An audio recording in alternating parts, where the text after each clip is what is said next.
Screen wash করার জায়গা এটা, এখান থেকে তরল বর্জ্য উৎপন্ন হয়। এখান থেকে ইটিপিতে লাইন যায়।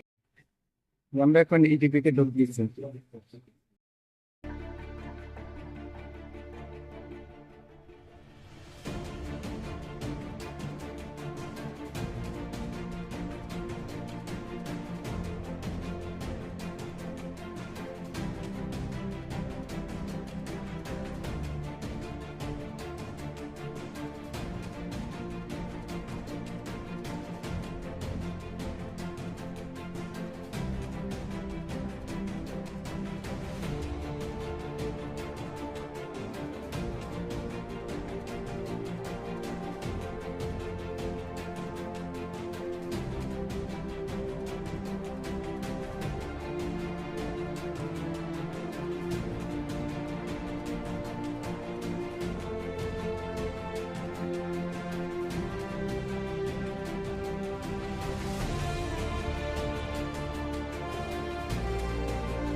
আমি মেহেদি রেজা, আমি এখানকার ম্যানেজার কমপ্লায়েন্স।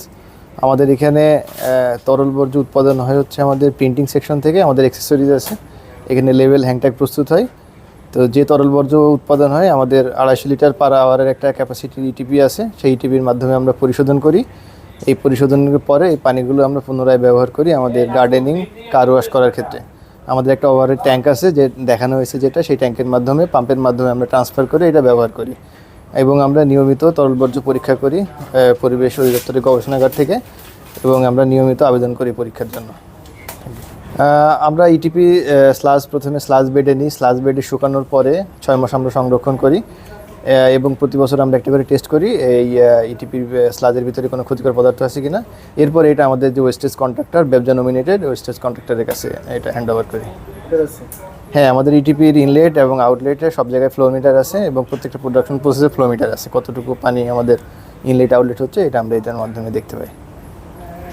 ধন্যবাদ।